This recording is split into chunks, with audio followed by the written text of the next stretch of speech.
scan this. Sovi is here. Let's level up. Identify the correct rate law for nitrogen dioxide decomposition using the provided concentration graph. Let's solve this fast.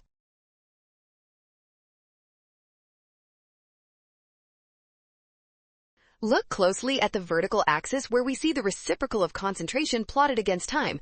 This linear relationship is a massive clue for determining the specific reaction order quickly.